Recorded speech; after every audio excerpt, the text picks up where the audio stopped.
Εμείς πιστεύουμε ότι οι πληρωμές αυτές θα πρέπει να γίνουν. Θα γίνουν όμως εάν και εφόσον το κοινωνικό σύνολο δεν φτάσει σε εξαθλίωση.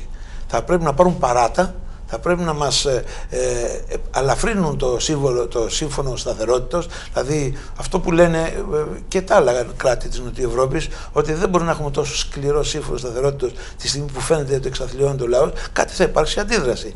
Δεν λέμε ότι δεν θα μπορέσουμε να πληρώσουμε, αλλά δεν θα μπορέσουμε να βάλουμε φόρους τη στιγμή που ξέρουμε από τον προτέρων ότι δεν πρόκειται να τα πάρουμε. Από τον κόσμο ο οποίος δεν έχει. Μάλιστα.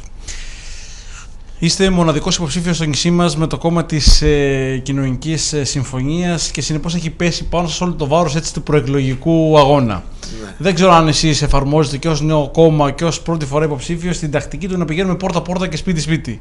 Πάντως από την καθημερινή επαφή που έχετε με τους Ακινθινούς, τι είναι αυτό που σας λένε? Εκείνο που αντιλαμβάνω και μου λένε ξεκάθαρα είναι ότι δεν πιστεύω να είσαι υποψήφιος ένας από τα δύο κόμματα, γιατί είμαι γνωστός σε πάση περιπτώσει, αμέσως είναι έτοιμοι να μου αρνηθούν. Μόλις λέω ότι δεν είμαι, κάθονται και συζητάμε. Βέβαια έχει χάσει η πολιτική, δυστυχώς, παρόλο που υπάρχουν αξιόλογοι άνθρωποι και στα κόμματα και τα μεγάλα, έχει χάσει. Ο κόσμος δεν θέλει, έχει θυμώσει, θέλει να καταδικάσει. Όμως θα πρέπει να ψηφίσουμε με μυαλό και όχι με θυμό. Αυτό όμως δεν σημαίνει ότι θα πρέπει να ξεχάσουμε. Ήθελα να πω τώρα που είπατε σαν νέο κόμμα τι εφαρμόζουμε.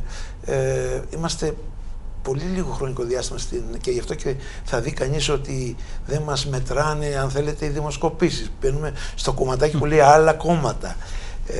Εκεί έχει κάποιες σωστές αποφάσεις πάρει. Όπως δεν θα μπορεί κάποιος να είναι πάνω από 2 τετραετίες βουλευτής, έτσι, ή να μετέχει σε κάποιο όργανο πάνω από 2 τετραετίες. Προσπαθεί να δώσει κάτι καινούριο στο πολιτικό σκηνικό.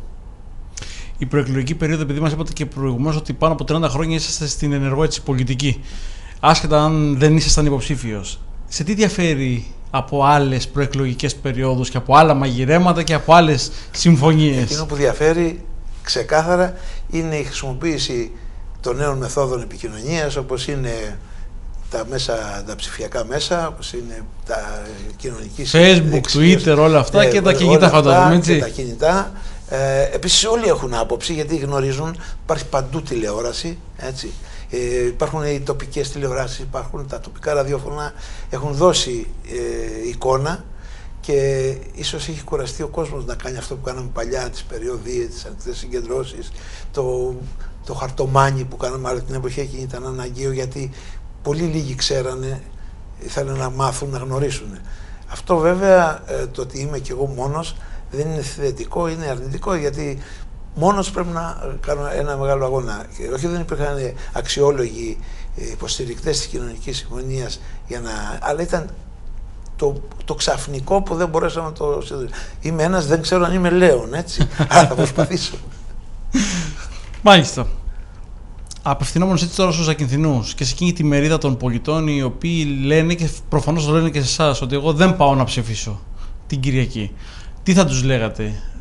Και επίσης και τι θα λέγατε και σε εκείνους οι οποίοι θα πάνε να ψηφίσουν για το γιατί μάλλον θα πρέπει να στηρίξουν την Κοινωνική Συμφωνία? Πιστεύω ότι η αποχή αυτές τις εκλογές με τόσα πολλά κόμματα που υπάρχουν θα πρέπει να μην είναι μια επιλογή.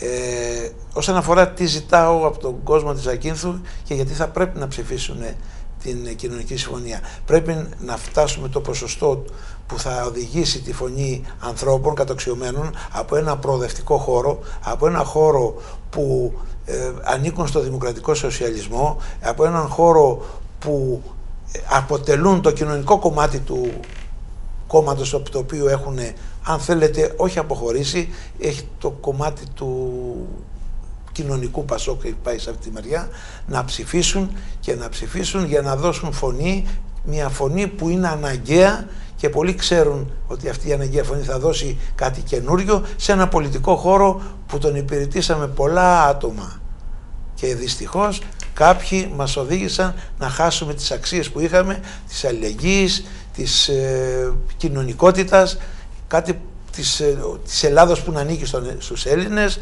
Αυτά ζητάω από τους Αγγελινούς να τα σκεφτούν την ώρα που θα μπουν στην κάλπη. Να σας ευχηθούμε καλή επιτυχία και σας προσωπικά ως μοναδικός υποψήφιος του κόμματος, αλλά και το κόμμα να καταφέρει να εξασφαλίσει εκείνο το ποσοστό που θα το οδηγήσει στην Βουλή.